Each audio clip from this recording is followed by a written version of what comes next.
विश्ववंदनीय तथागत समीर संबंध विश्वरत्न बोधिसत्व डॉक्टर बाबासाहेब आंबेडकर, छत्रपती शिवाजी महाराज, छत्रपती शाहू महाराज, महात्मा ज्योतिबा फुले, माता रमाई, माता भीमाई, माता जिजाऊ, माता सावित्री आणि ज्या ज्या महापुरुषांनी, महानायकांनी आमच्या हक्काची, अधिकाराची लढाई लढली त्या सर्व महापुरुषांना, महानायकांना मी त्रिवार वंदन करतो. मंचावर उपस्थित आजच्या या कार्यक्रमाचे प्रमुख अतिथी माननीय निलेश हनुमंतेजी, माननीय पुष्पाताई बौद्धताई, प्रमुख उपस्थिती सुरेश उकेजी, अध्यक्ष Buddhist society of India Nagpur जिल्हा ग्रामीण, शिलाताई रंगारी, संघटिका Buddhist society of India Nagpur जिल्हा ग्रामीण, Chandrashekhar Ganvirji, Buddhist society of India अध्यक्ष नागपूर तालुका ग्रामीण, मंचावर उपस्थित सर्वच मान्यवर, माझ्यासोबत आलेले बुद्धिस्ट सोसायटी ऑफ इंडिया भारतीय बौद्ध महासभेचे राष्ट्रीय संघटक अनिल कुमार जवादेजी, आजच्या या कार्यक्रमाला प्रामुख्याने ज्यांची उपस्थिती लाभली त्यांचे वंदनीय पंते नागा प्रकाशजी, मंचावर उपस्थित सर्वच नागपूर ग्रामीणची कार्यकारिणी, या ठिकाणी उपस्थित असणाऱ्या सर्व माझ्या मातांना, बंधूंना आणि भगिनींना राजरत्न आंबेडकरचा मानाचा जयंती. आजचा बुद्धिस्ट सोसायटी ऑफ इंडिया भारतीय बौद्ध महासभेच्या अनुषंगाने माध्यमातून बौद्धांच्या ज्वलंत समस्यांवर हे चर्चासत्र आयोजित करण्यात आलेलं आहे आणि त्याचसोबत भव्य धम्मदीक्षा समारंभही या ठिकाणी आयोजित करण्यात आलेला आहे. मी माझं वक्तव्य सुरू करण्यापूर्वी आमचे सहकारी आणि नागपूरचे पूर्वीचे संस्कार प्रमुख या पदावर कार्यरत असलेले माझे सहकारी भगवान पाटील यांचं निधन काही दिवसांपूर्वी झालं, निर्वाण ते प्राप्त झालेलं आहे आणि मी माझ्या वतीने, बुद्धिस्ट सोसायटी ऑफ इंडियाच्या वतीने आणि महाराष्ट्र राज्य कार्यकारिणी, राष्ट्रीय कार्यकारिणी आणि नागपूरच्या कार्यकारिणीच्या वतीने आमचे दिवंगत भगवान पाटीलजी यांच्या स्मृतीस विनम्र अभिवादन करतो, त्यांना आदरांजली वाहतो. आणि बराच उशीरही झालाय, माझी संध्याकाळची फ्लाईट आहे परतीची 8 वाजताची, त्यामुळे मला 7 वाजेपर्यंत तिथं पोहोचणं गरजेचं आहे. तर आजचा जो विषय आहे बौद्धांच्या ज्वलंत समस्या, त्याच्यावर चर्चासत्र.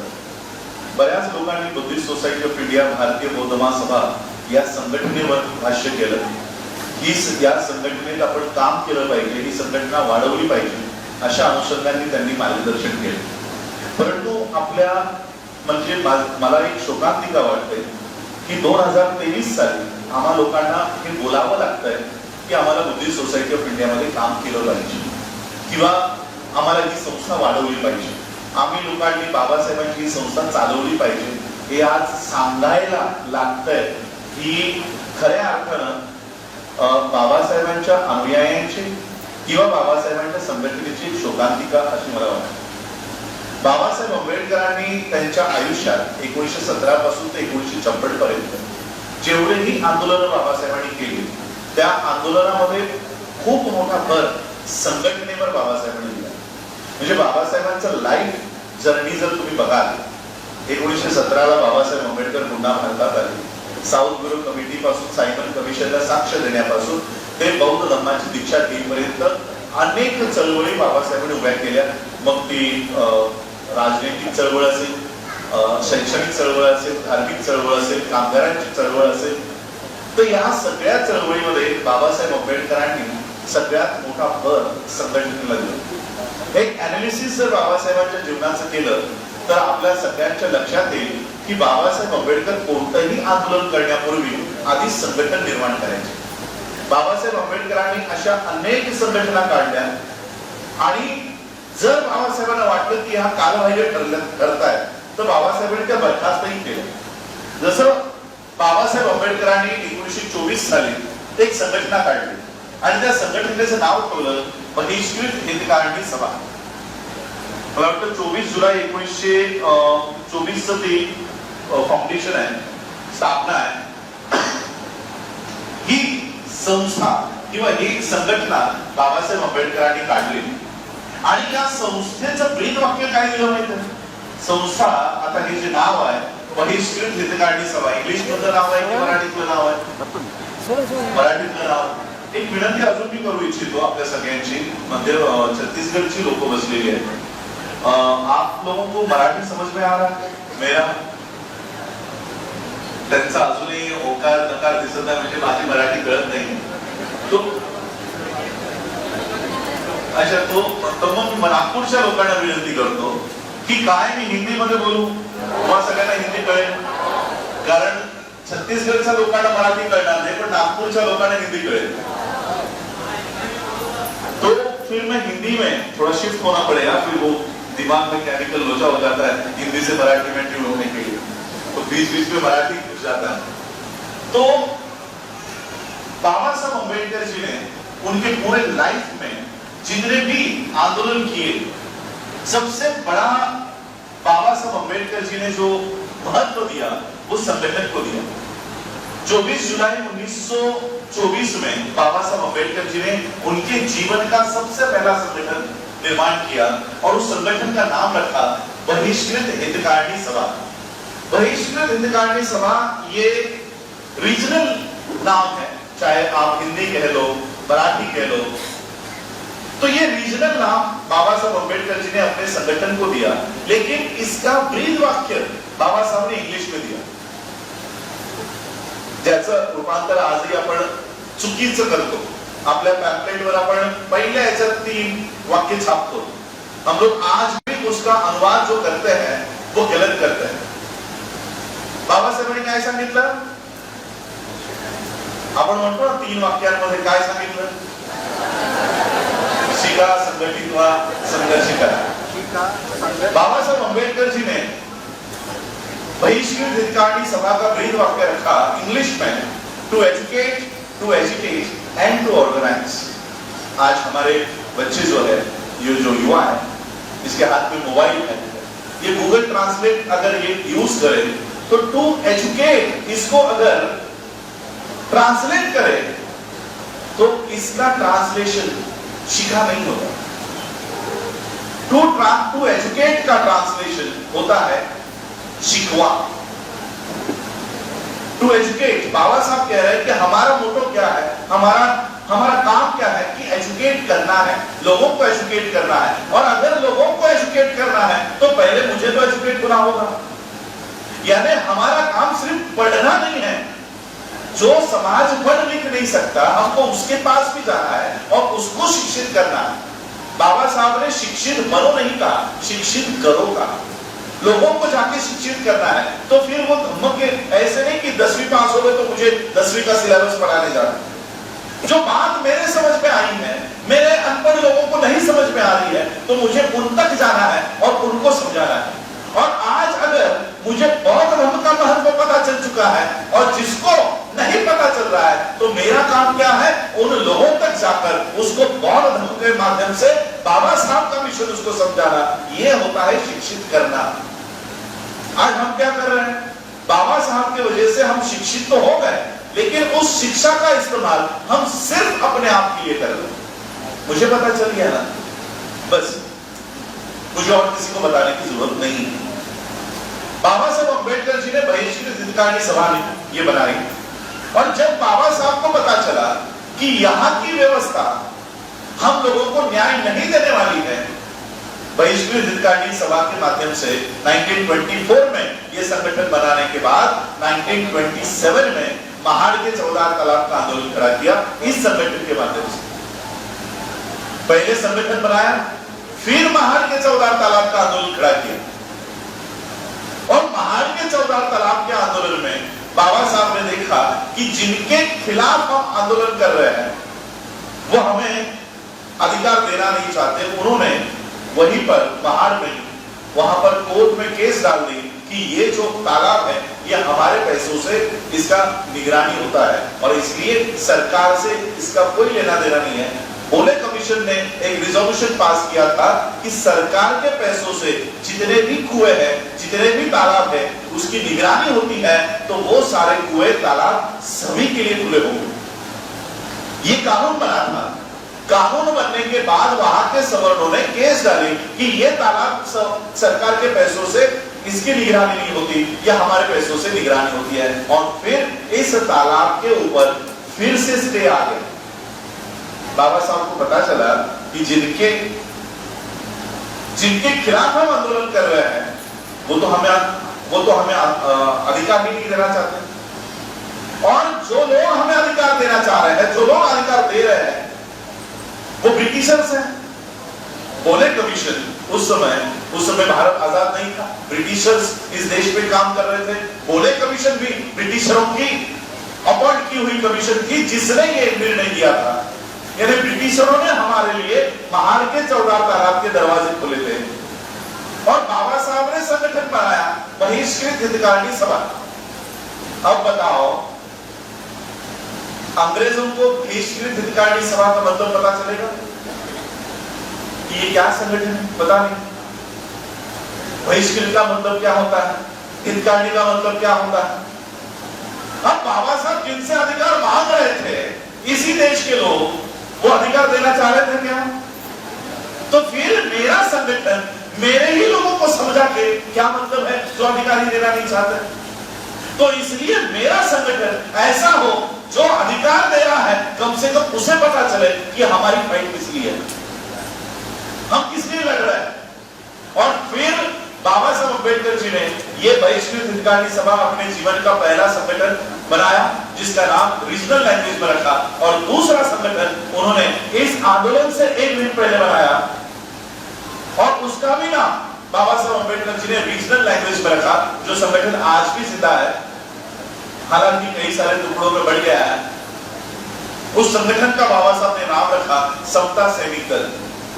ये दो संगठन ऐसे हैं बाबा साहब के जीवन के जिसका उच्चार, जिसका नाम, जिसका टाइटल हिंदी या मराठी में, रीजनल लँग्वेज में, प्रादेशिक भाषेत आहे। यानंतर बाबासाहेबांनी कधीही प्रादेशिक भाषेचा उपयोग त्यांच्या संघटनेच्या नावासाठी केला नाही। इसके बाद बाबा साहब ने कभी भी रीजनल लैंग्वेज का इस्तेमाल नहीं किया। क्यों नहीं किया? क्योंकि जिनके खिलाफ हम आंदोलन कर रहे हैं वो तो हमें अधिकार भी नहीं देना चाहते। तो मेरा संगठन, हमारा संगठन ये जो अधिकार दे रहा है उसे पता चलना चाहिए, इसलिए बाबा साहब ने 1928 में बहिष्कृत हितकारिणी सभा डिसॉल्व की और नया नाम रखा, और उसका नाम रखा डिप्रेस्ड क्लासेस मिशन। बहिष्कृत का इंग्लिश में अर्थ क्या होता है? डिप्रेस्ड।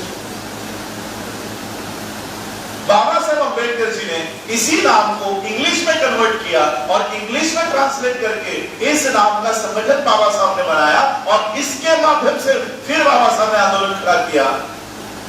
अब अंग्रेजों को पता चल गया कि इस देश में कोई तो भी एक बड़ा क्लास है जो डिप्रेस्ड है, डिप्राइव्ड है, आउटकास्ट है, जिनको अधिकारों से वंचित रखा गया है। और 1928 में बाबा साहब ये ऑर्गेनाइजेशन बनाते हैं और फिर आंदोलन खड़ा करते हैं। आंदोलन कौन सा? अभी पानी पीने का आंदोलन तो हो गया, बाहर का 14 तालाब का आंदोलन खत्म हो गया। अब कौन सा आंदोलन? बाबा साहब को ये जो समुदाय है ये डिप्राइव्ड है, अपने बेसिक फंडामेंटल राइट से भी डिप्राइव्ड है। इनको अपने मूलभूत अधिकार भी नहीं दिए जाते।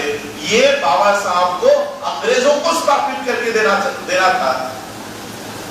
इसलिए बाबा साहब ने डिप्रेस्ड क्लासेस मिशन बनाया, और उस मिशन के माध्यम से कालाराम टेम्पल के एंट्री का आंदोलन बाबा साहब ने शुरू किया। कालाराम मंदिर के प्रवेश का सत्याग्रह। उससे पहले ही टेम्पल एंट्री बिल ये पास हो चुका था। बाबा साहब को एक समय दिया गया कि बाबा साहब इस समय पर आपको मंदिर में प्रवेश करना है आपके लोगों के साथ। और जब बाबा साहब उस मंदिर में प्रवेश करने के लिए आगे गए, उस मंदिर के बड़े बड़े दरवाजे अंदर से बंद कर दिए गए और अंदर से पत्थर मारे गए, पथराव किया गया, और एक पत्थर बाबा साहब को आकर लगा। और बाबा साहब ने वहीं पर लोगों से कहा कि देखो, हम लोग अपने आप को हिंदू समझते हैं, आप लोग अपने आप को हिंदू समझते हो, और अगर हम हिंदू हैं तो हमें तो मंदिर में लेना चाहिए था। बाबा साहब ने लोगों में वो एक एजिटेशन तैयार कर दिया कि अगर हम भी हिंदू हैं तो हमें मंदिर में जाने क्यों नहीं देते। बाबा साहब की हिंदू धर्म छोड़ने की घोषणा कब की है पता है आपको? 1935 नासिक के येवला में आप लोग कहते हो कि बाबा साहब ने 1935 में घोषणा की। लेकिन मेरे पास कुछ डॉक्यूमेंट ऐसे हैं कि बाबा साहब के 1935 से भी पहले बाबा साहब अंबेडकर ऐसी छोटी छोटी मीटिंगें लेकर बाबा साहब लोगों को बौद्ध धर्म की ओर चलना है इसके लिए तैयार कर रहे थे। 1929 का डॉक्यूमेंट मेरे पास जलगांव का है कि जहां पर जलगांव में बाबा साहब एक मीटिंग लेते हैं और मीटिंग में बाबा साहब कहते हैं कि हमें हिंदू धर्म का त्याग करना है और क्लियरली बाबा साहब कहते हैं कि हमको बौद्ध धर्म अपनाना है। कब? 1929 में। और 1935 में 1935 आम्ही म्हणतो की बाबासाहेबांनी पहिल्यांदा घोषणा केली की मी हिंदू धर्मात जरी जन्मलो असतो तरी मी हिंदू म्हणून मरणार नाही। ही बाबासाहेबांची पब्लिक अनाउन्समेंट पहिल्यांदा असेल, पब्लिकली अनाउन्समेंट पहिल्यांदा असेल, पण बाबासाहेबांचं पहिल्यांदा हे काम नव्हतं। त्यांनी बेसिक फंडामेंटल वर्क आधीपासूनच सुरू केलं होतं।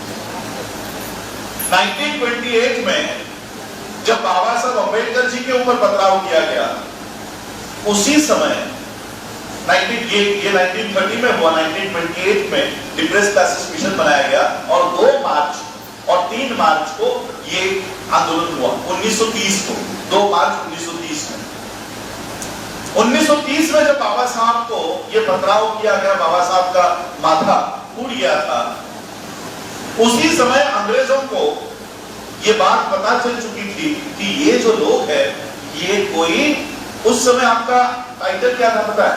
बौद्धांची समस्या या विषयावर आज आपण बोलतोय। पहिली समस्या काय माहिती तुमची? इस देश के बौद्धों की सबसे बड़ी और पहली समस्या क्या है? आइडेंटिटी। सबसे बड़ी समस्या आइडेंटिटी। हम हैं कौन? यहाँ का क्रिश्चियन है, यहाँ का जैन है, यहाँ का पारसी है, यहाँ का सिख है, लेकिन यहाँ का बौद्ध कौन है अभी भी हमें पता नहीं। ये सवाल आप ही लोग करते हो हर 10 साल बाद, साहेब काय घ्यायचं? हा प्रश्न ख्रिश्चनांना कधी पडला का? जनगणनेत काय लिहायचं? जनगणना में क्या लिखना चाहिए? क्या किसी क्रिश्चियन ने पूछा? क्या किसी जैन ने पूछा? क्या किसी पारसी ने पूछा है? क्या किसी सिख ने पूछा है? ये सवाल हर 10 साल में कौन पूछता है? कौन पूछता है? कौन?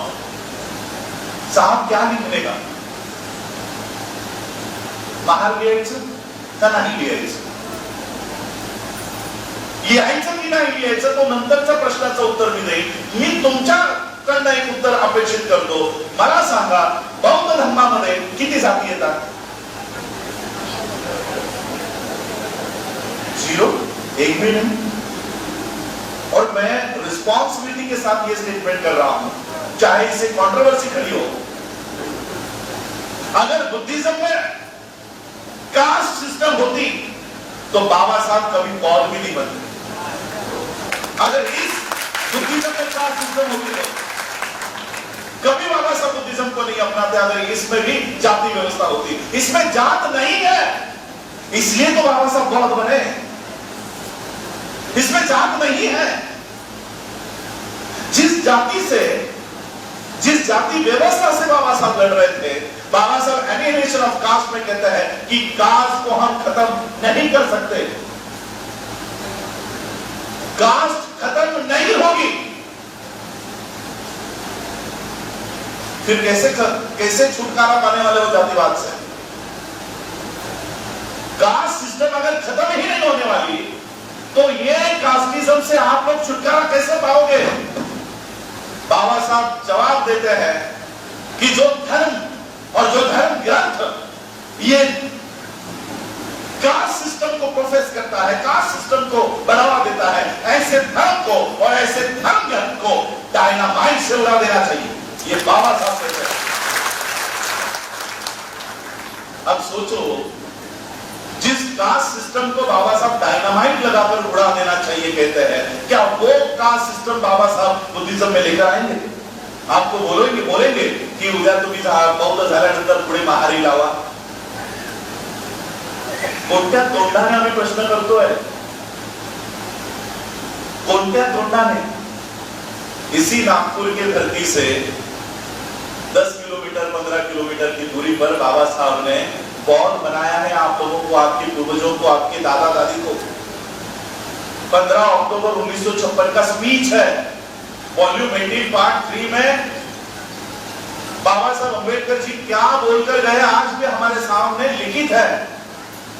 गारंटी के साथ बोलता हूं, यहां पर इस छत के नीचे बैठे हुए खड़े रहे 10% लोगों ने भी पढ़ा नहीं हो। 15 अक्टूबर 1956 का स्पीच,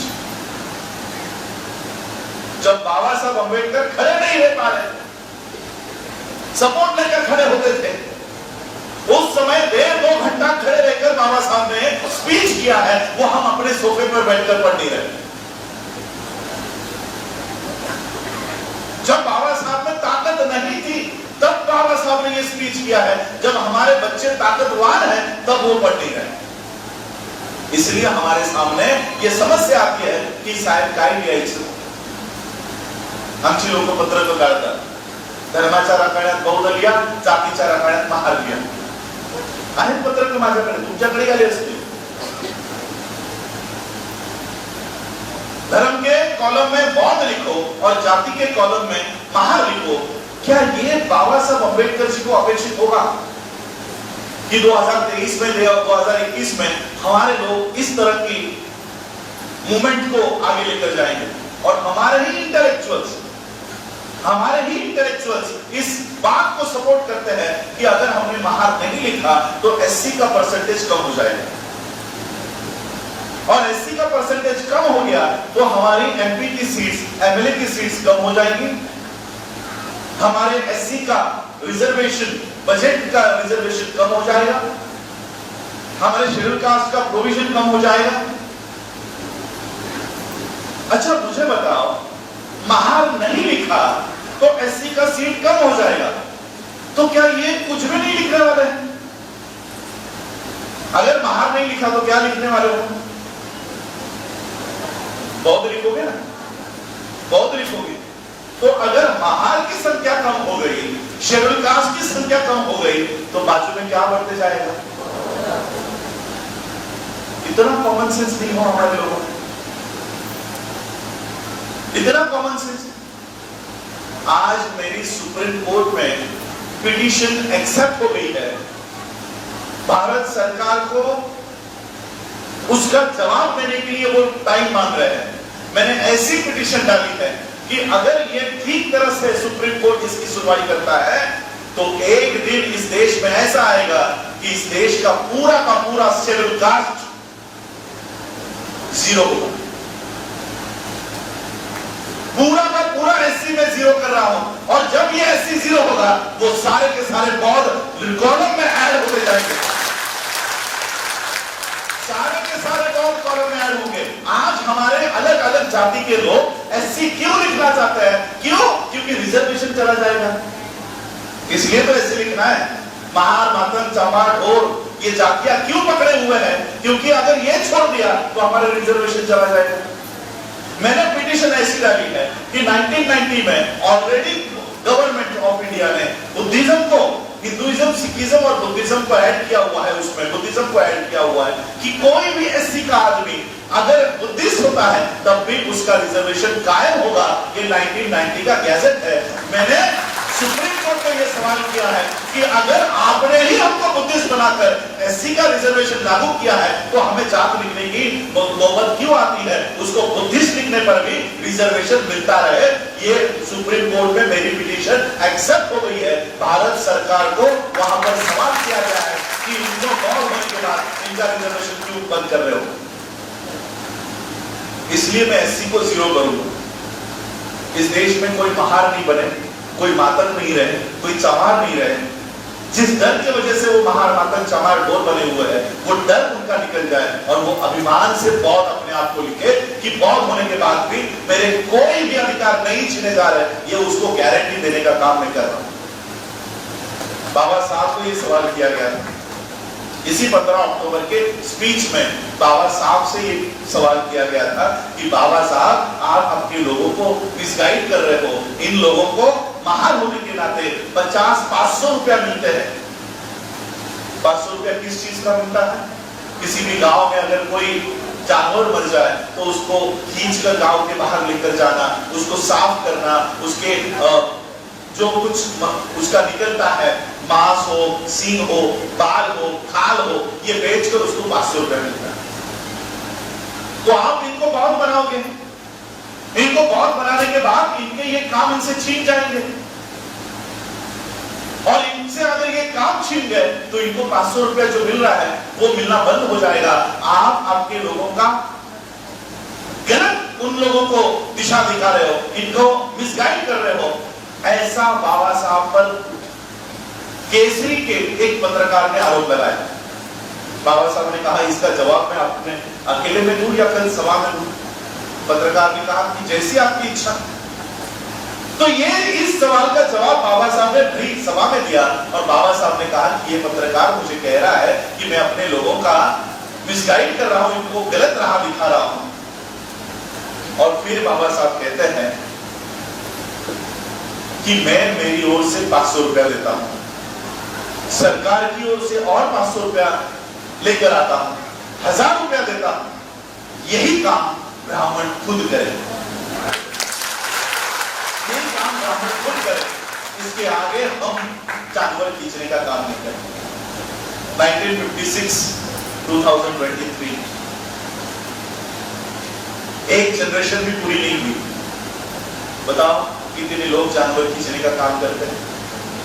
कोई नहीं, एक जनरेशन भी नहीं हुआ है। बाबा साहब अंबेडकर जी ने उस समय हमको कहा कि ये काम छोड़ दो, ये काम मत करो, जानवर खींचने का काम मत करो। उस समय बाबा साहब को उन लोगों ने फॉलो किया, और जो लोग जानवर खींचने के लिए मजबूर किए गए थे, आज वो लोग हवाई जहाज उड़ाते हैं, आज वो लोग पायलट बन गए, पायलट बन गए। और इसलिए आज हम लोगों को जाति व्यवस्था नष्ट करती है, तो बौद्ध धर्म का मार्ग बाबा साहब देकर गए। 1928 में डिप्रेस क्लासेस मिशन के माध्यम से बाबा साहब ने कालाराम मंदिर का आंदोलन खड़ा किया, और उस समय भी पत्थर फेंकने वाले ब्रिटिशर थे क्या? ब्रिटिशर ने पत्थर मारे कि तुमको मंदिर में नहीं आने देंगे। अरे उन्होंने तो अधिकार दिया था कि मंदिर सारे खुले होंगे। तब बाबा साहब ने देखा कि यहाँ की लोग हमें अधिकार देना नहीं चाहते, और उस समय हमारी आइडेंटिटी क्या थी पता है? 1928 में आपको किस नाम से इस देश में जाना जाता था? दलित नहीं, क्या था? महानी बोलते थे आप, हरिजन। गांधी ने आपकी एक पहचान बनाई थी इस देश में, हरिजन। हरिजन गांधी के जो पब्लिश्ड मटेरियल है, राइटिंग्स है, उसमें हरिजन का अर्थ क्या है पता है आपको? हरिजन यानी हरि के जन। हरि कौन? विष्णु। तो हरिजन का डेफिनेशन एज पर गांधी क्या है पता है? विष्णु के नाजायज औलादे। This is the definition of Harijan, of the word Harijan. तो हम लोग कौन थे? विष्णु के नाजायज औलादे थे, और हमारा क्या था? ये तीनों वर्णों की, चारों वर्णों की सेवा करना विदाउट एनी रेम्यूनरेशन, किसी भी तरह का मुबदला न घेता, या चारी वर्णांची सेवा करणं, हे हरिजनांचं काम होतं। और फिर ये हमसे ये सारा काम करा लेते।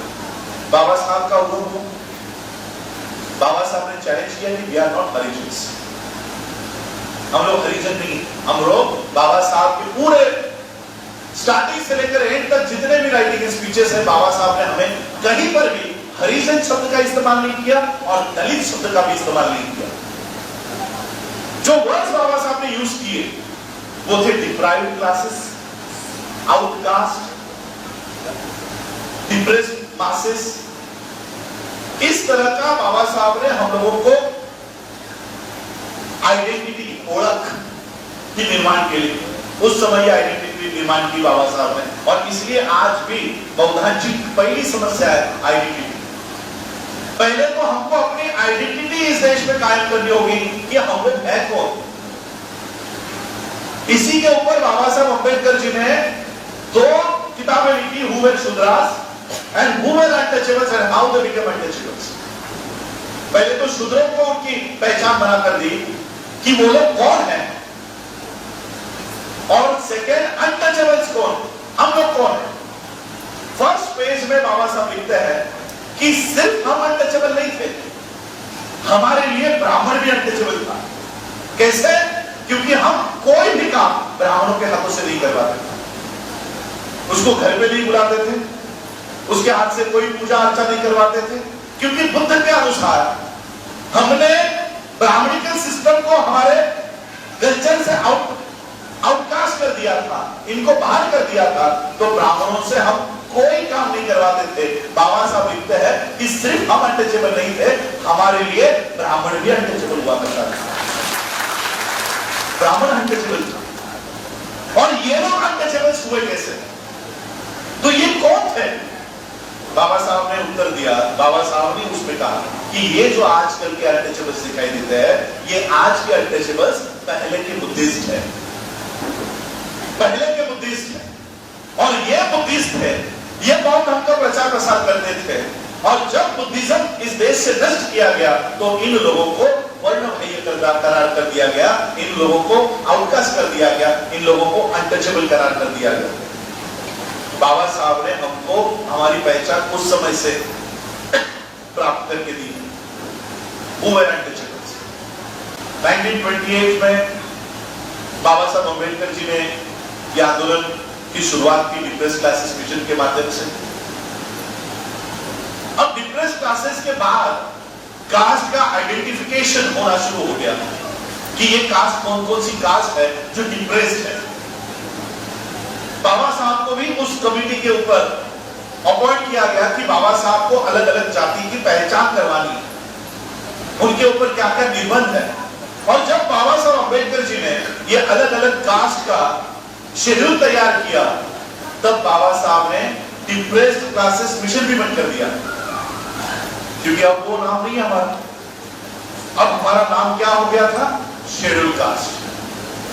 अब हमारा नाम शेड्यूल कास्ट हो गया था, और इसलिए बाबा साहब अंबेडकर जी ने इन लोगों का, जितने अलग अलग कास्ट है, इन लोगों को इकट्ठा किया, इनका फेडरेशन तैयार किया, और संगठन का नाम रखा शेड्यूल कास्ट फेडरेशन,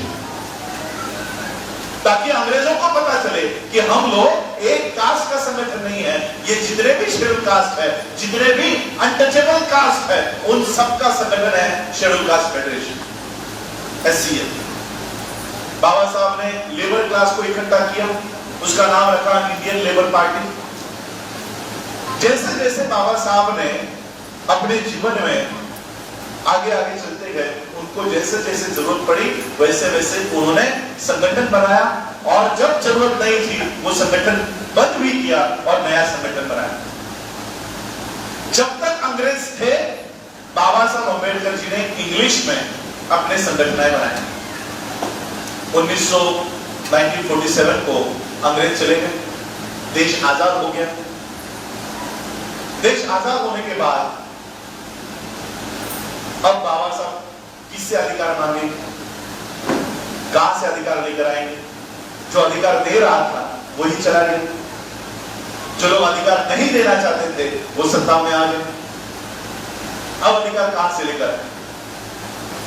जब 1950 में बाबा साहब अंबेडकर एज ए मिनिस्टर वहां पर थे, तब इंडियन गवर्नमेंट को, भारत सरकार को एक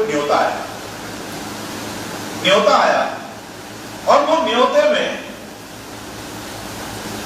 जो लोग बुद्धिज्म के ऊपर पारंगत है, जो लोग बुद्धिज्म के ऊपर नॉलेजेबल है, उनको बुलाया गया। अब भारत सरकार की ओर से बाबा साहब अंबेडकर जी को नॉमिनेट किया गया कि बाबा साहब आप ही इस कॉन्फ्रेंस के लिए जाइए।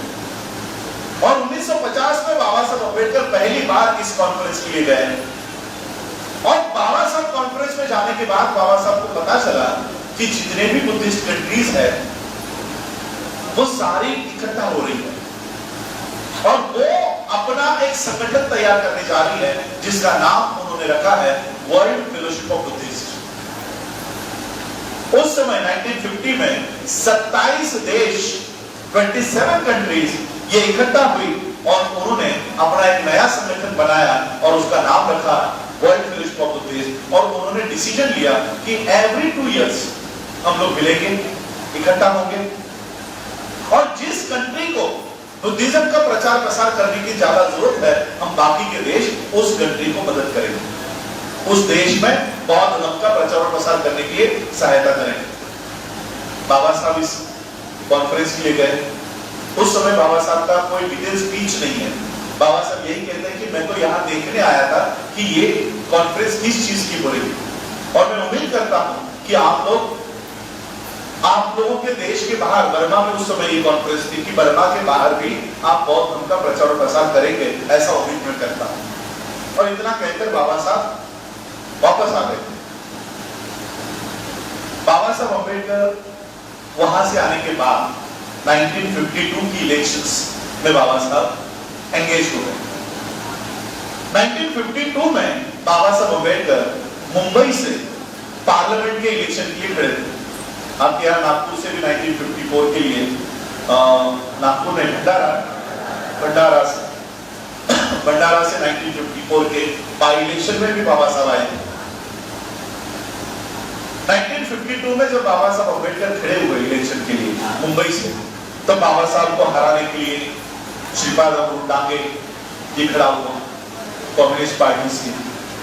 गांधी ने दो कांग्रेस ने दो उम्मीदवार खड़े किए, काजोलकर खड़ा किया और एक गांधी नाम का और एक कोई कैंडिडेट खड़ा किया।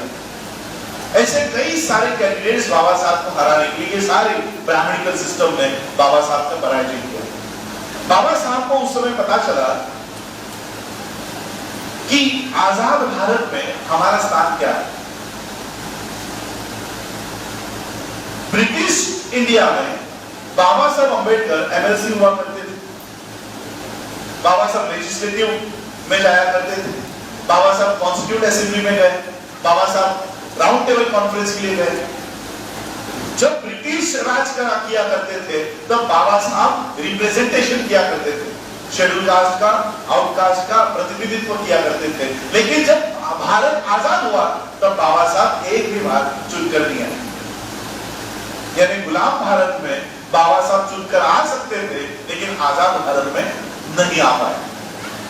तब बाबा साहब को पता चला कि जो लोग मुझे न्याय नहीं देते, आने वाले समय में मेरे लोगों के साथ क्या करेंगे, मेरे लोगों का आजाद भारत में क्या होगा। फॉर एग्जाम्पल यूट्यूब के ऊपर बाबा साहब अम्बेडकर जी का 4 मिनट का ब्लैक एंड व्हाइट का एक इंटरव्यू अवेलेबल है बीबीसी का इंटरव्यू है। मेरे ख्याल से आप लोगों ने जो फोटो इस्तेमाल किया है वो बीबीसी का ही फोटो इस्तेमाल किया है।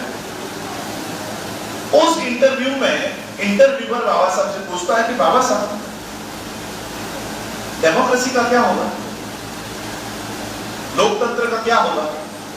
बाबा साहब कहते ज्यादा नहीं टिकेगा, इस देश में लोकतंत्र ज्यादा नहीं टिकेगा, लोकतंत्र खत्म हो गया। फिर बाबा साहब को लोग जो इंटरव्यूअर क्वेश्चन करता है, ऐसे हालात में आप क्या करोगे। अगर लोकतंत्र खत्म होता है, डेमोक्रेसी खत्म होती है, तो सबसे बड़ा जो लॉस होगा वो हमारा होगा, क्योंकि आज जो भी हमारी प्रोग्रेस हो रही है, प्रगति हो रही है, वो डेमोक्रेसी की वजह से हो रही है। और अगर डेमोक्रेसी ही खत्म हो जाए तो हमारा क्या होगा। बाबा साहब ने क्या जवाब दिया पता है। बाबा साहब कहते हैं हमें अल्टरनेटिव व्यवस्था खड़ी करनी है, हमें एक पर्यायी व्यवस्था उभी करावी लागेल। पर्यायी व्यवस्था की या व्यवस्थेवर आम्हाला अवलंबून राहायचं नाही, आम्हाला आमची स्वतःची व्यवस्था उभी करावी लागेल। हे उत्तर बाबासाहेबांनी त्या इंटरव्यूला दिलं। हमें अपनी खुद की व्यवस्था खड़ी करनी होगी, यही सॉल्यूशन है। बाबा साहब का जो 4 मिनट का इंटरव्यू है उसी में बाबा साहब सॉल्यूशन देकर गए हैं। हमारे पास दूसरा कोई सॉल्यूशन नहीं है, हमें अपनी व्यवस्था खुद खड़ी करनी होगी, पर्यायी व्यवस्था। वो क्या है मैं आगे चल के समझाऊंगा।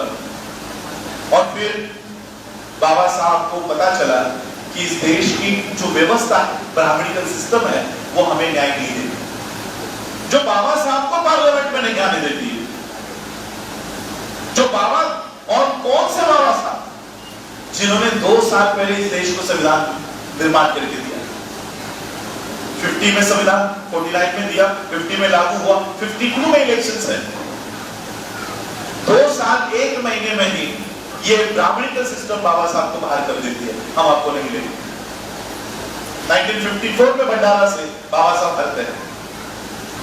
बाबा साहब को पता चल जाता है कि ये लोग अगर मुझे नहीं देते तो मेरे लोगों को भी नहीं देंगे।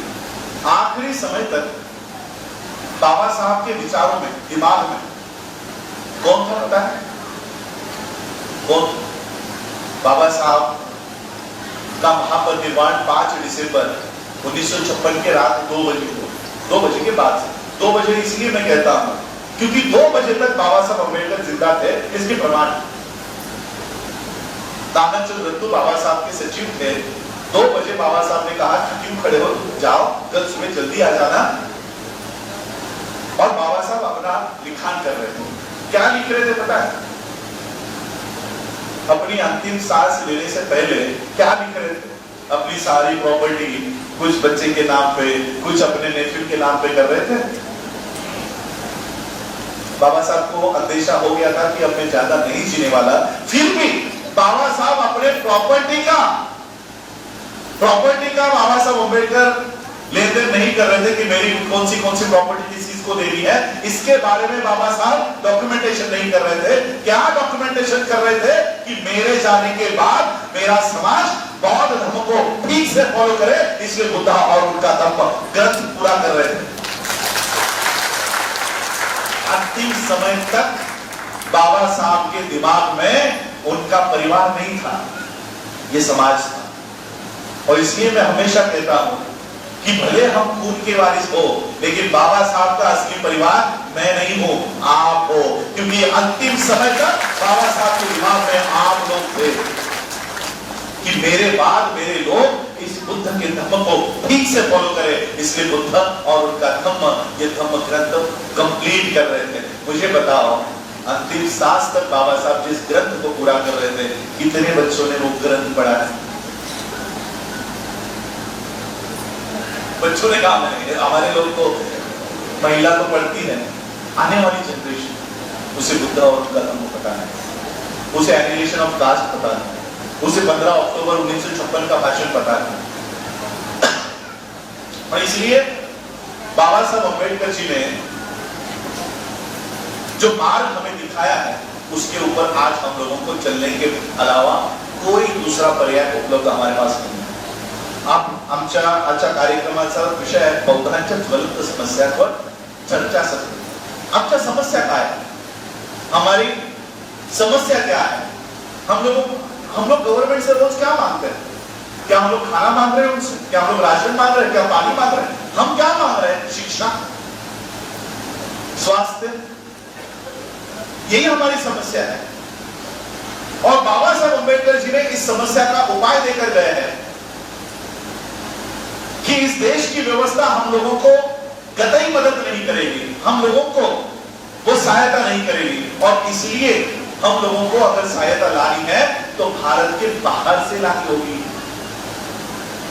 फिर से मैं आपको 15 अक्टूबर के स्पीच में लेकर आता हूं।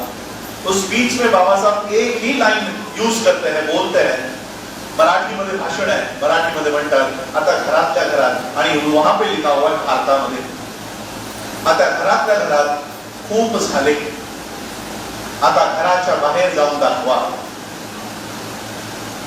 घर में बहुत हो चुका, अब घर के बाहर जाओ।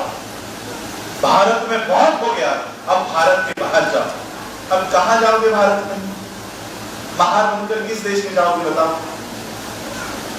महार बनकर आपको कौन सा देश स्वागत करेगा? है कोई ऐसा देश महारों का कि भाई इस देश में जाएंगे तो महारों का बहुत स्वागत होता है, चमारों का स्वागत होता है, नाई का स्वागत होता है, मातंगों का स्वागत होता है? कौन से देश में जाओगे? इस देश की व्यवस्था तो तुमको मदद करेगी नहीं। कल परसों इस देश का प्रधानमंत्री यूनाइटेड स्टेट्स ऑफ अमेरिका में जाता है, वहां क्या कहता है कि भारत में जातिवाद और धर्म के ऊपर भेदभाव नहीं होता। सही में नहीं होता। इस देश का प्रधानमंत्री ऑन रिकॉर्ड कहता है कि भारत में जातिवाद नहीं है और भारत में धर्म के आधार पर भेदभाव नहीं होता। अब कहां जाओगे? इसलिए बाबा साहब अम्बेडकर 1957 को इलेक्शंस थी। बाबा साहब के कार्यकर्ता बाबा साहब के पास आए कि बाबा साहब बहुत धर्म मत अपनाओ। अगर आज आप हिंदू धर्म का त्याग करते हो, 6 महीने में इलेक्शंस है, और अगर आप इलेक्शन से पहले हिंदू धर्म का त्याग करते हो तो हिंदू वोट हमको नहीं मिलेंगी, हिंदू वोट नहीं मिलेंगी। आज हिंदू वोट मिलने के लिए हम मंदिरों में जा रहे हैं, जा रहे कि नहीं जा रहे? हम से मेरा मतलब है हमारे पॉलिटिकल लीडर्स मिल रहे हैं। मंदिर में जाने के बावजूद हिंदू वोट्स मिल रहे हैं क्या? हम मंदिरों में जा रहे हैं हिंदू वोट्स लेने के लिए, हम मस्जिदों में जा रहे हैं मुसलमानों के वोट्स लेने के लिए, लेकिन हमें पौधों के अलावा कोई वोट नहीं कर रहा, पौधों के अलावा कोई वोट नहीं कर रहा। और ये बाबा साहब के नाम से राजनीति कर रहे हैं। मुझे कभी कभी सवाल मेरे मन में पैदा होता है कि हम बाबा साहब के नाम से राजनीति करते हैं और हिंदू वोट्स लेने के लिए हम मंदिरों में जा रहे हैं, मस्जिदों में जा रहे हैं, तो जिनके नाम से हम राजनीति कर रहे हैं, क्या उन्होंने कभी अपनी राजनीति के लिए मंदिरों में गए थे? मुझे आप लोग बताओ, क्या हिंदू वोट्स के लिए क्या बाबा साहब ने राजनीति नहीं की? शेड्यूल कास्ट फेडरेशन की, इंडियन लेबर पार्टी की, रिपब्लिकन पार्टी ऑफ इंडिया की स्थापना करके गए। क्या वो इलेक्शंस के लिए खड़े नहीं थे? क्या वो अपने लिए वोट बटोरने के लिए किसी भगवान के सामने नतमस्तक हुए? और हम बाबा साहब के नाम से मंदिरों में जा रहे हैं, उनके नाम से। तो इसलिए हम लोगों को राजनीति आंदोलन को भी समझना होगा कि हम किस दिशा में जा रहे हैं। रिपब्लिक नाम छोड़कर भी क्या वो मानसिकता वाले लोग हमें एक्सेप्ट कर रहे हैं? हम उनके लिए वंचित हो रहे हैं, हम उनके लिए सेकुलर हो रहे हैं, पता नहीं और क्या क्या नाम लेकर आएंगे आगे चल के, फिर भी वो वोट्स हमें ट्रांसफर नहीं हो रहे। और इसलिए बाबा साहब ने 1957 के इलेक्शन से पहले, बॉम्ब होने से पहले, मेरे ख्याल से क्या नाम है उनका, बाबा साहब के सबसे निकटवर्तीय थे, जिसका पुतला भी आपके दादा साहेब गायकवाडांचा पुतळा मला वाटतं तिकडे आहे ना तुमच्या बोटीला. Dadasaheb Gaikwad was the first person who came to Dr. Babasaheb Ambedkar and said, Baba Saheb दीक्षा काही महिन्यांनी घ्या, आत्ताच दीक्षा घेऊ नका. आता जर तुम्ही दीक्षा घेतली तर येणाऱ्या इलेक्शन मध्ये आम्हाला हिंदूंची मतं मिळणार नाही. He was the first person. बहुत सारे बाबा साहब की करस्पॉन्डेंस इस विषय में दादा साहब गायकवाड़ की है. बाबा साहब एक लेटर लिखते हैं दादा साहब गायकवाड़ को, और बाबा साहब लिखते हैं कि तुम्ही कोणी माझ्यासोबत नाही आलात तरी चालेल, आप लोगों में से कोई भी मेरे साथ बौद्ध धर्म की दीक्षा लेने के लिए नहीं आए तब भी चलेगा. हम दोनों कौन? बाबा साहब और सविता माई, हम दोनों कल जाकर बौद्ध धर्म की दीक्षा लेंगे. तुम कोई नहीं आए तो भी चलेगा. बाबा साहब अपना पॉलिटिकल करियर भी दांव पर लगाकर गए. क्यों दांव पर लगाया ना? 1956 में 14 अक्टूबर विजयादशमी को बाबा साहब ने बौद्ध धर्म की दीक्षा ली और 57 के फरवरी या मार्च महीने में इलेक्शंस हुई. बाबा साहब 57 में नहीं थे. सोचो, बाबा साहब इलेक्शंस होने के बाद अगर बौद्ध धर्म की दीक्षा टाल दे क्या आज हम बहुत होते हैं? कहाँ दिखते बताए हम लोग? कल परसों में हम लोग पुणे गए थे, हार्डली 1 किलोमीटर की दूरी पर थे, मुझे 3 घंटे लग गए वहां उस ऑफिस में जाने के लिए। क्यों?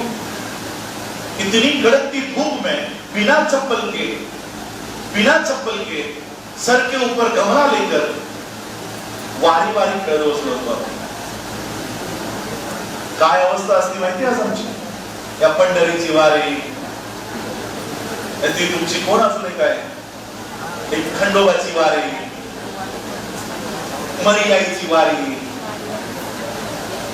इथे दिसलो असतो. या वाऱ्यांमध्ये आज तुम्ही बसलेला असता. तुमची मुलं यहाँ पर जो बच्चे खड़े हैं ना, ग्रेजुएट्स, ये कावड़ लेकर घूमते होते. कावड़ यात्रा. सोचो अगर बाबा साहब अम्बेडकर इलेक्शन के लिए रुकते, बाबा साहब अम्बेडकर पॉलिटिक्स को अगर प्रथम स्थान देते, तो आज हम हिंदू होते और हिंदू के नाम पर कावड़ यात्रा हमसे ढोई जा रही होती, ये वारी हमसे की जा रही होती. हम बौद्ध धर्म के माध्यम से नहीं आते. इस देश में एससी के लोगों को भी उतना ही रिजर्वेशन है जितना हमें है. मातंग भी उतना ही रिजर्वेशन लेता है जितना आप ले रहे हो. वारी में जो लोग थे ओबीसी के, उनको आपसे ज्यादा रिजर्वेशन है, लेकिन वो वारी में. पंढरीच्या यात्रेमध्ये त्यांनाही रिझर्वेशन आहे आणि तुम्हालाही रिझर्वेशन आहे.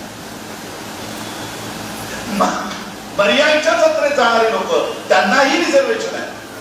एससी, एसटी, एनटी, डीटीएनटी, ओबीसी, उनको भी उतना ही रिजर्वेशन है. तो जितना आपको रिजर्वेशन है, फिर आप वारी में क्यों नहीं जाते? आप कावड़ यात्रा क्यों नहीं निकालते? आमच्या प्रगतीचं कारण आरक्षण नाही, आमच्या प्रगतीचं कारण बुद्धाचा धम्म आहे. हा धम्म बाबासाहेब आंबेडकर आम्हाला देऊन गेले, म्हणून आमची आज प्रगती झाली. वरना रिझर्वेशन तो एससी, एसटी, एनटी, डीटी, बीजे, बीजे ए, बी, सी, डी, एनटी ए, बी, सी, डी सब ले रहे हैं, वो भी ले रहे हैं. रिजर्वेशन तेही घेत आहे. मग प्रगती फक्त आमचीच कशी खूपते? क्योंकि हमको बाबा साहब बुद्ध का धम्म देकर गए. आज मराठा आरक्षणासाठी आपण बघतो किती मोठा संघर्ष सुरू आहे. त्यांना वाटतं की उनको लगता है कि हमारी जो प्रगति हुई है वो रिजर्वेशन से हुई है. मैं उन लोगों को कहता रहता हूं कि हमारी प्रगति रिजर्वेशन से नहीं हुई. वरना आज भी महाराष्ट्र में मातंग नाम का एक समुदाय है, वो कहीं पर भी मैं जाता हूं तो ते हलगी वाजवण्यासाठी मातंगाचं पोरग बोलवलं जातं. काय तुमच्या इकडे आहे हलगी प्रकार? हलगी नावाचा एक प्रकार वाजवणं, ते दवंडी पिटायचं काम, पारंपरिक काम आजही त्यांना दिलेलं आहे. तुम्हाला पारंपरिक कामं दिलीत का? आम्ही पारंपरिक कामातून बाहर पड़ो ते बुद्धाच्या धम्मामुळे. बाबासाहेब अम्बेडकरांनी, कुछ लोग हमारे उत्तर प्रदेश के आज कुछ लीडर्स बन गए, नेशनल लीडर्स बन गए. उनका क्या कहना है पता है कि बाबा साहब अम्बेडकर जी ने बहुत अच्छे काम किए. बाबा साहब अम्बेडकर जी ने अपने जीवन में बहुत अच्छे काम किए, लेकिन उनसे एक ही गलती हो गई. कौन सी? बाबा साहब ने बौद्ध धर्म अपनाया, ये उनसे गलती हो गई. लेकिन आज मैं आपको बताना चाहता हूं, बाबा साहब अम्बेडकर जी ने 1917 से लेकर 1956 तक जितने भी भूमिकाएं ली है, जितने भी आंदोलन किए हैं, जितने भी अधिकार दिए हैं, उसमें से सबसे बड़ा मास्टर स्ट्रोक अगर बाबा साहब का कोई है तो बाबा साहब की बौद्ध भूमिका है.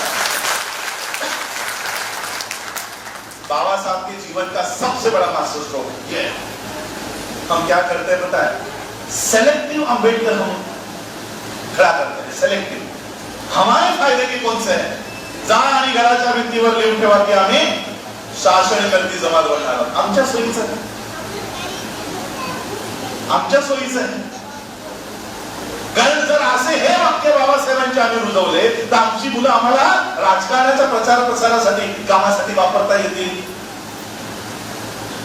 जा आणि आपल्या घराच्या भिंतीवर लिहून ठेवा की आम्ही शासन करती जमात बनणार आहोत. अहो बाबासाहेब म्हणाले,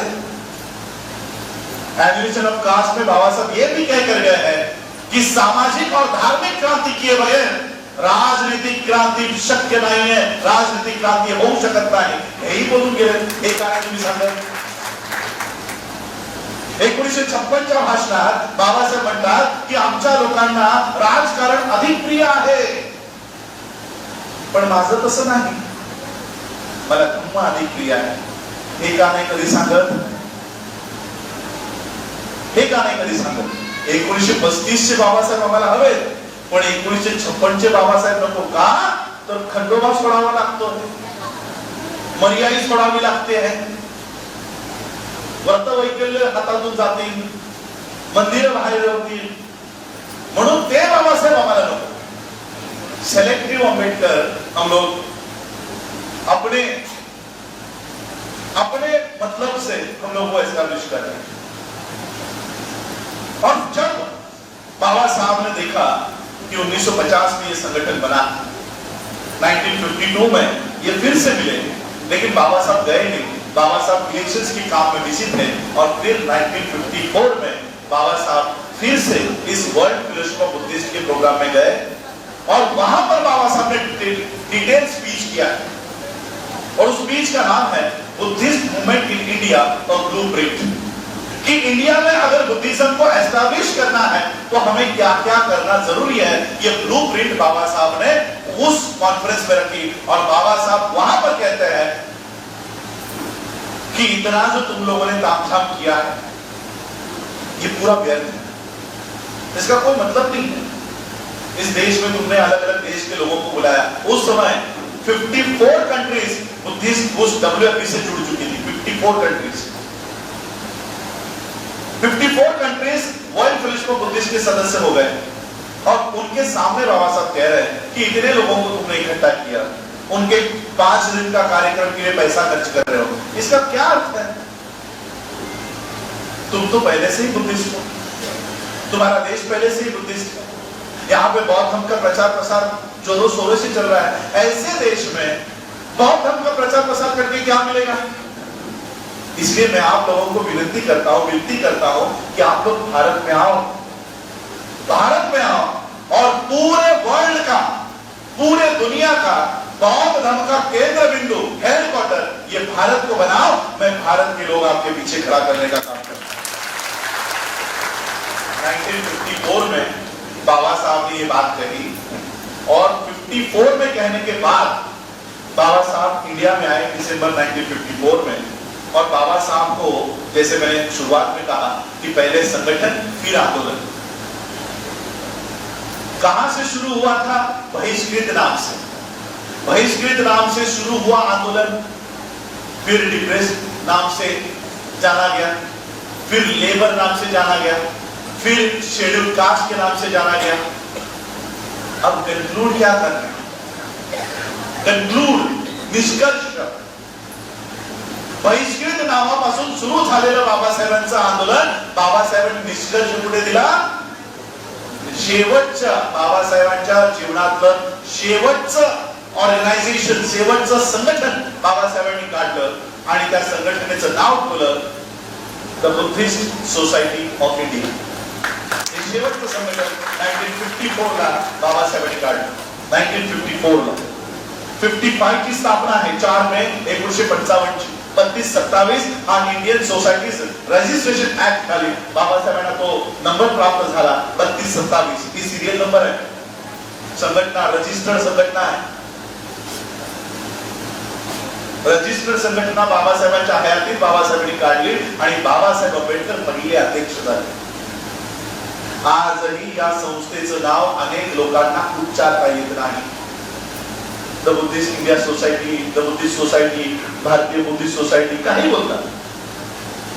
the Buddhist society of India ये नाम अगर हम 2023 में इसका उच्चारण नहीं कर सकते तो क्या 1954 में ये नाम बाबा साहब ने हमारे लिए निश्चित किया होगा? अगर 23 में हम नहीं बोल सकते तो क्या 54 में हम पढ़ लिखे थे जो ये नाम हमारे लिए दिया है? किसके लिए दिया है पता है? जैसे डिप्रेस्ड क्लासेस मिशन, ये नाम अंग्रेजों को पता चले कि हम लोग डिप्रेस्ड है, ये नाम अंग्रेजों को पता चलने के लिए बाबा साहब ने डिप्रेस्ड क्लासेस मिशन नाम से आंदोलन शुरू किया, संगठन शुरू किया। उसी तरह से बुद्धिस्ट सोसाइटी ऑफ इंडिया, ये नाम बाबा साहब ने इसलिए रखा ताकि वर्ल्ड के बुद्धिस्ट को पता चले कि भारत में अगर कोई बौद्ध है तो ये लोग हैं जो इस संस्था से जुड़े हुए हैं। ये भारत के बुद्धिस्ट है। बाबा साहब ने ये नाम आप लोगों के लिए नहीं दिया, भारत के बाहर जो बुद्धिस्ट कंट्रीज है वो आपको पहचान सके, वो आप तक पहुंच सके। इसलिए बाबा साहब ने ये नाम से संस्था रजिस्टर कराई और बाबा साहब ने ये संस्था हमारे हाथ में दी कि आप लोग इसके सदस्य बने। सदस्य भी ऐसे वैसे लोगों को नहीं बनाने के लिए कहा। बाबा साहब का कॉन्स्टिट्यूशन है, कॉन्स्टिट्यूशन में बाबा साहब 2 कंडीशंस रखते हैं। Who can be the member, who can be a member. पहली कंडीशन, अब मैंने आपको बुद्धिस्ट सोसाइटी के बारे में बताया, मुझे पता नहीं कितने लोग मेंबर हैं नहीं है। ये सब बताने के बाद कितने लोग मेंबर बनना चाहेंगे बताओ, हाथ रेस करो, कितने लोग? मोस्ट ऑफ द लोग मेंबर बनना चाहेंगे, लेकिन बाबा साहब ने आपको मेंबर बनाने के लिए नहीं कहा। आप लोग मेंबर नहीं बन सकते, उसके लिए 2 कंडीशंस हैं। पहली कंडीशन, उसको बौद्ध धर्म की दीक्षा ले लो। जब तक बौद्ध धर्म की दीक्षा नहीं लेते तुम बुद्धिस्ट सोसाइटी ऑफ इंडिया के मेंबर नहीं बन सकते। तो मेंबर बनने के लिए पहले बौद्ध होना जरूरी है। किसी भी ऐरे गहरे को, हमारे यहां पर एक विद्वान जो हम लोग कहते हैं ना, ओरेटर, अच्छा भाषण शैली जिनका था, वो हमारे पास आए। बापसेट में कहीं काम करते थे,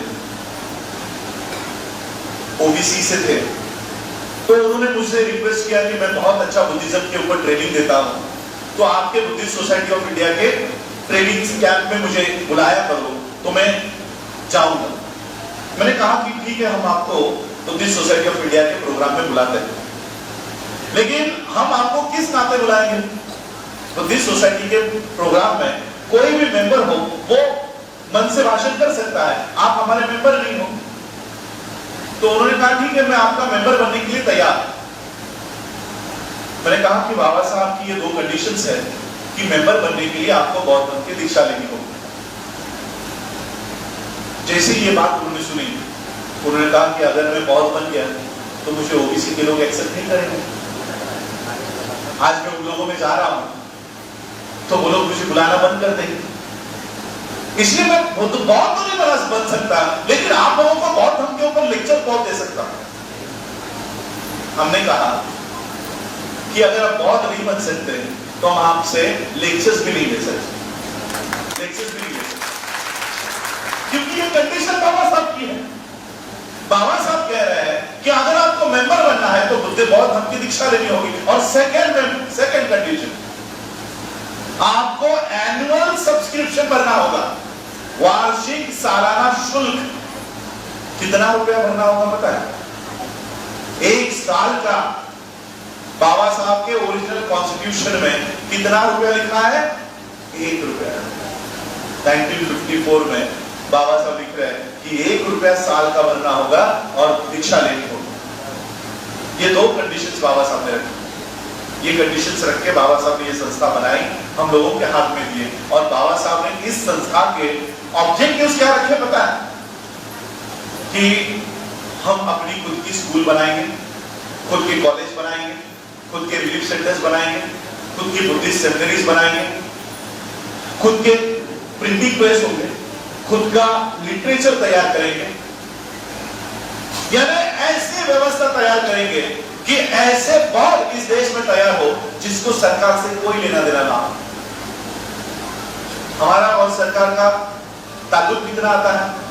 स्कूल के लिए, हॉस्पिटल के लिए, इतने के लिए हमारा सरकार से ताल्लुक आता है, वरना कहां हम रोज सरकार से मिलने जाते हैं? दूसरा कोई नहीं। तो जो सरकार से ताल्लुक होता है, बाबा साहब अम्बेडकर जी ने कहा कि वो अपना खुद का ही तैयार कर लो, हमारे स्कूल के स्कूल कॉलेज के। और इसलिए बाबा साहब ने बुद्धिस्ट सोसाइटी ऑफ इंडिया के माध्यम से ये सारे ऑब्जेक्टिव्स बाबा साहब ने तैयार किए। ये थोड़ा सा बैकग्राउंड मुझे आपको बताना जरूरी था। अब मैं विषयों के ऊपर आता हूं, बौद्धांच्या गलत समस्यांवर चर्चा करतो। प्रमुख समस्या, पहली समस्या मैंने बता दी, आइडेंटिटी, कि आज भी हम इस देश में अपनी आइडेंटिटी नहीं बना पाए। हमने आज भी अपनी आइडेंटिटी, बुद्धिस्ट आइडेंटिटी इस देश में कायम नहीं की है। दलित नाम का शब्द बाबा साहब अम्बेडकर जब तक जीवित थे तब तक कभी भी इसका इस्तेमाल नहीं किया गया। नागपुर के लोग यहाँ पर बहुत पढ़े लिखे लोग हैं, लिटरेचर उन्होंने ज्यादा पढ़ा हुआ है, कई सारे लोगों ने अपनी पब्लिकेशंस निकाली है। अगर मैं गलत हूं तो मुझे रेक्टिफाई करिए, करेक्ट करिए कि क्या बाबा साहब जीवित रहते हुए कभी भी दलित नाम का इस्तेमाल बाबा साहब ने किया है? कभी नहीं किया है। शेड्यूल कास्ट फेडरेशन नाम का बाबा साहब का संगठन था पॉलिटिकल, उसका नाम बाबा साहब ने आगे चलकर रिपब्लिकन पार्टी ऑफ इंडिया कर दिया।